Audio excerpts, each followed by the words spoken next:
great to have you all. My name is Ali Rabinowitz, by the way. I'm the UG advisor, kind of assisting through the application process and helping provide support. So we'll kind of today, it's just going to be a brief overview about the program itself. Barry here will go, very much in depth into the courses, into the site visit opportunities, and everything really, fun and exciting about this program. And we have Severine here today who can maybe touch a little bit on the life in Paris. We have a brief slide on that. We'll get started kind of on just the overview of it. So this is going to be a 4-week program. It's from Wednesday, May 21st to Thursday, June 19th. This program is really going to offer you the opportunity to explore not only the architectural theories, but also the museums that have really shaped Paris from the Enlightenment to present day. So there's going to be a lot of different weekly site visits, opportunities to visit iconic buildings, go to diverse museums, and some museums including with some special access as well. So we have our program co-directors, Barry Bergdahl and Bartholomew Galma. Bartholomew can't make it today, but Barry, we have here to kind of go over everything, about the incredible course offerings. So we'll jump right into that. Barry, if you want to kind of just share, some information about your courses, as well as we'll kind of then move into the site visits as well. So first of all, and all the more will be a little bit formal since this is being recorded for others to see later, who are the instructors. So I'm Barry Bergdahl. I'm a professor in the art history department, but I'm an architectural historian specialized in modern architecture since the 18th century with a particular focus on exactly this period, 1750 to 1940, on France and in Paris.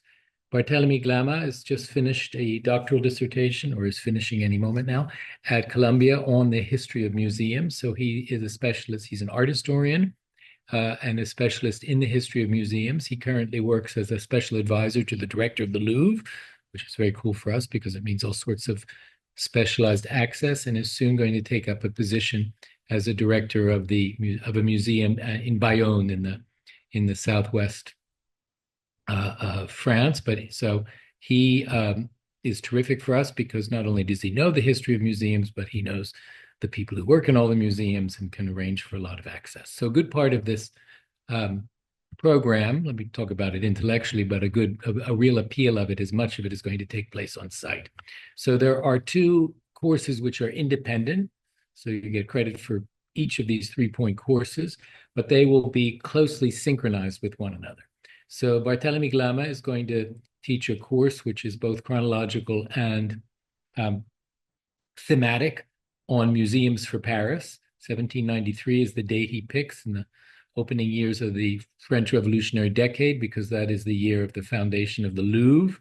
So for many, 1793 marks the beginning of the modern idea of a museum as a public access to works of art that had previously been held in aristocrats' houses or in palaces or in churches. So the modern idea of the museum, which we think of as something that's been around forever, is in fact just over 250 years old. So he's going to begin with that history, focusing on specific types of museums in Paris, not only art museums, but science museums, history museums, and the like, with, of course, visits, both to the galleries, but a bit behind the scene of the history and the current situation of these museums.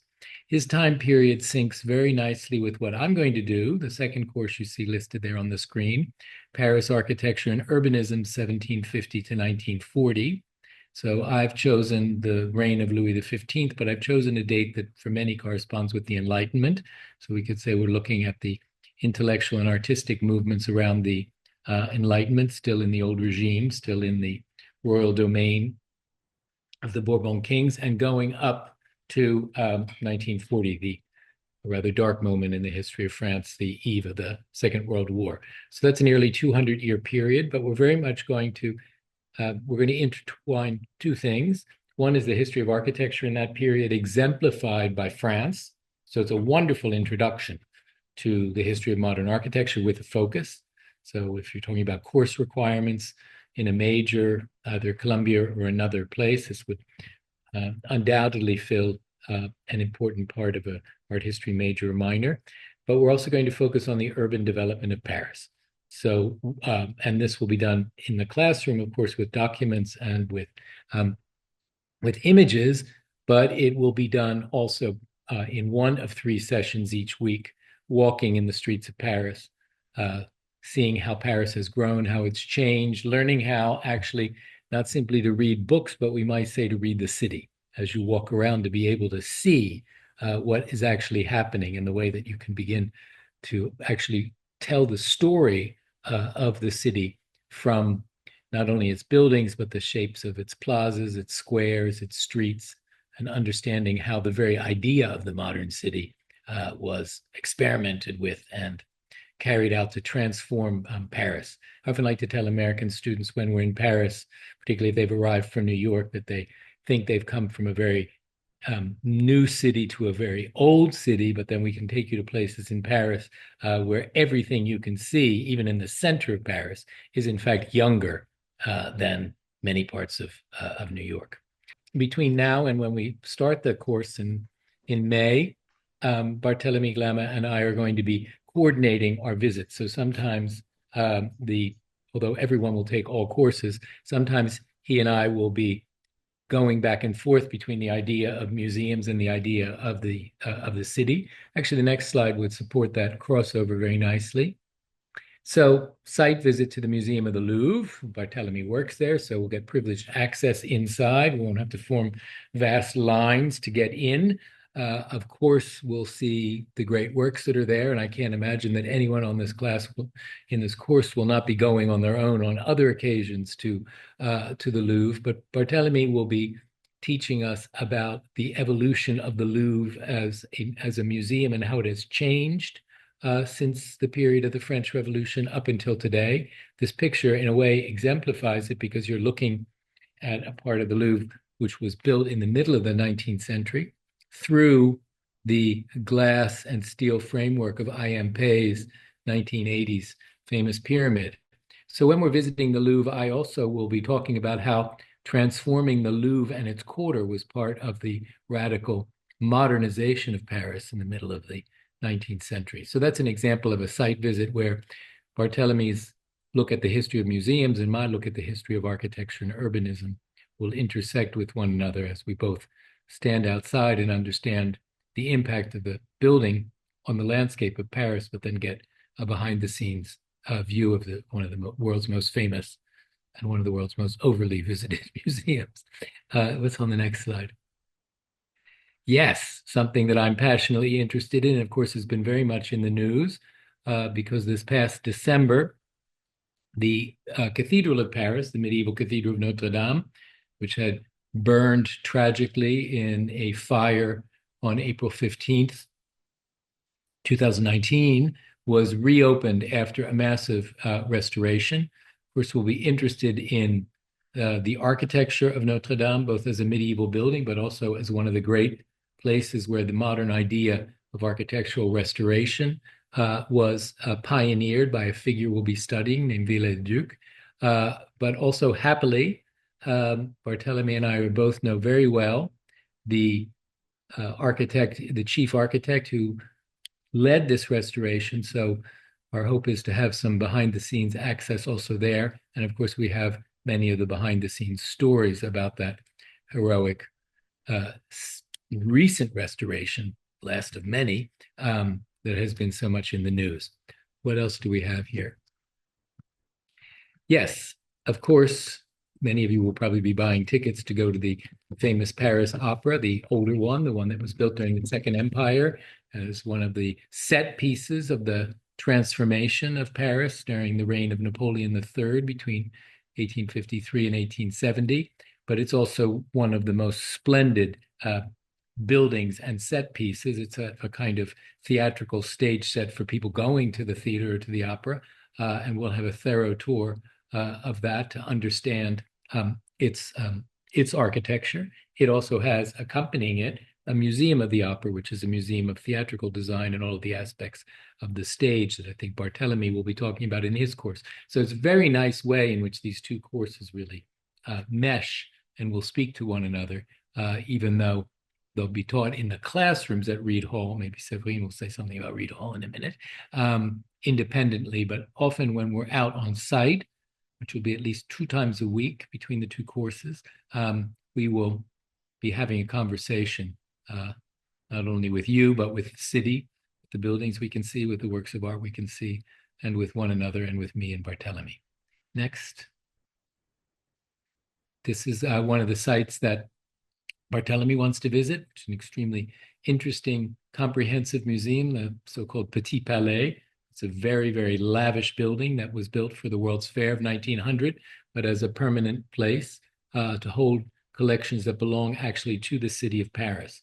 So once again, a intersection between the urban transformation of the area around the Champs-Élysées, where the Petit and the Grand Palais were built in 1900, but equally important, a way of looking at the different ideologies, the different administrations, the way museums are formed by the historical way they came into being and who administers them and who runs them.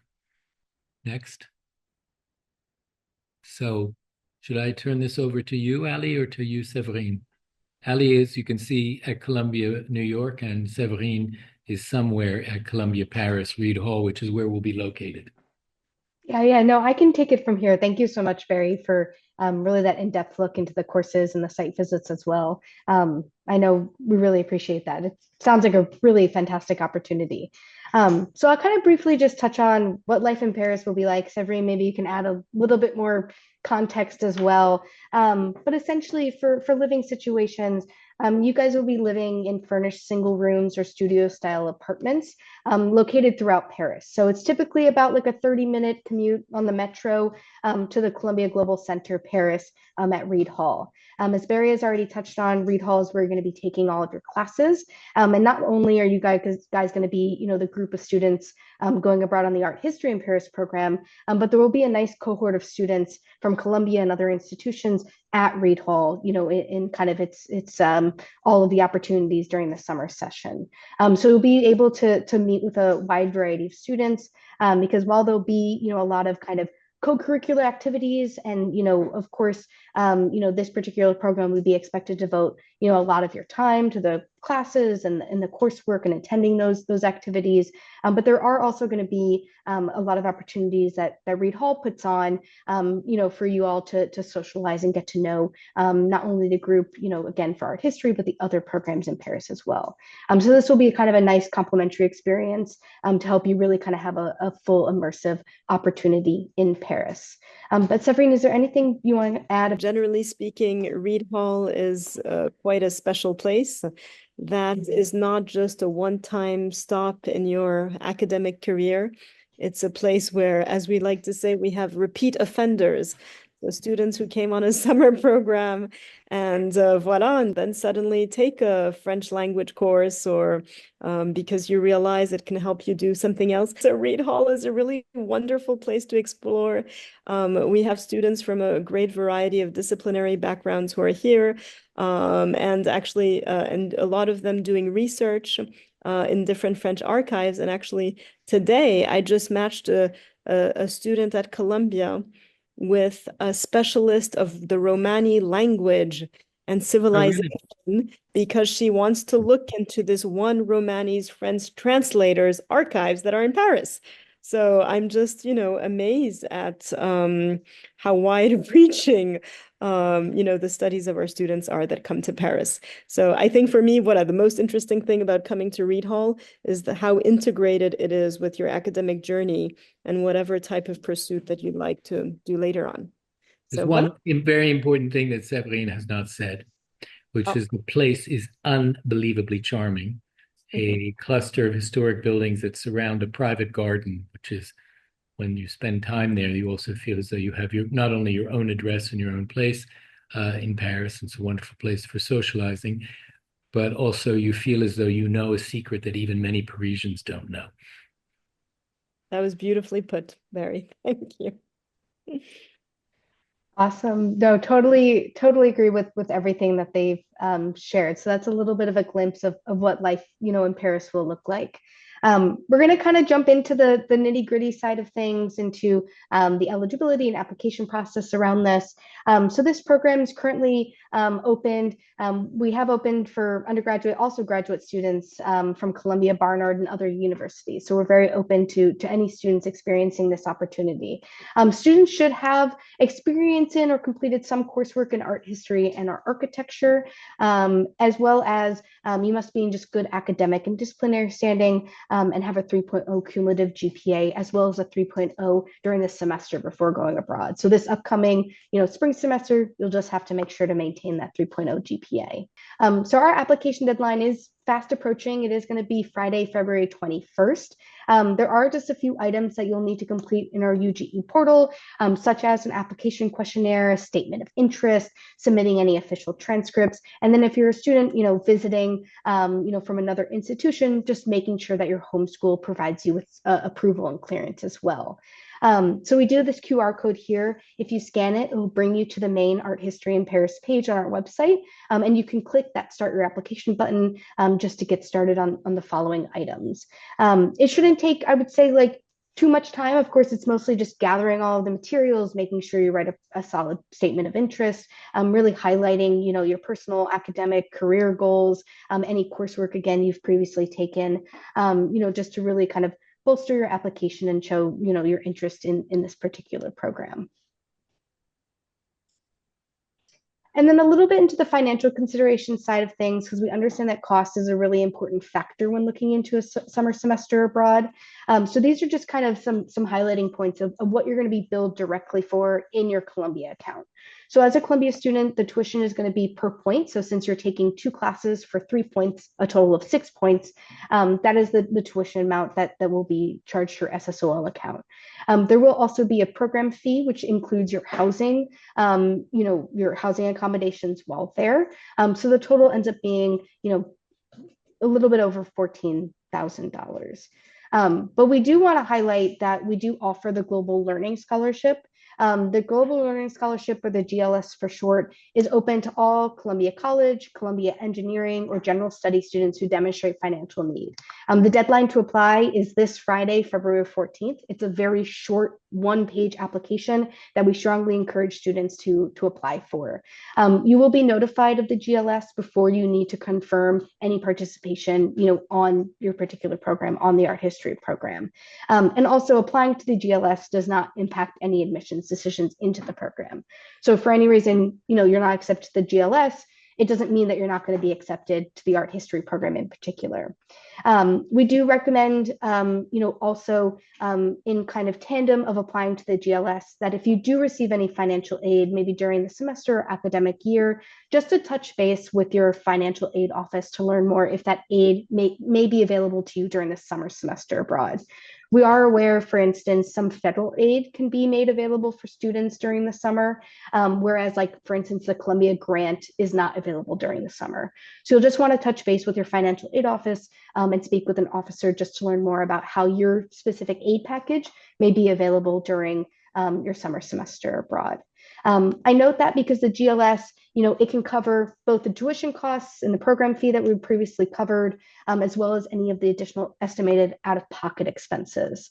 So this information here, on our financial considerations, we do have a much more detailed cost breakdown available on our website.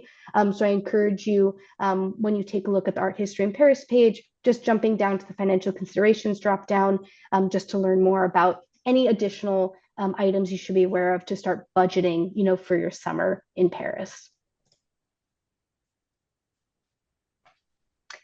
And then really to kind of wrap it up here, if you have any further questions, feel free to reach out to me. I'm pretty quick to respond over email, so I'm always there and happy to help you throughout this application process. You could also, schedule a time to chat with me over Zoom by taking a look at my appointment calendar. I keep it pretty regularly updated, but of course, if there's dates or times that don't work for you, just again, feel free to reach out to me, and always happy to schedule another time to chat. My schedule is relatively flexible, so can work around kind of what works best for you. But we're really excited, to support you on this journey to go abroad. So feel free again to reach out if you have any other questions. So that's about it. That wraps up our presentation. Thank you so much, and enjoy the rest of your day.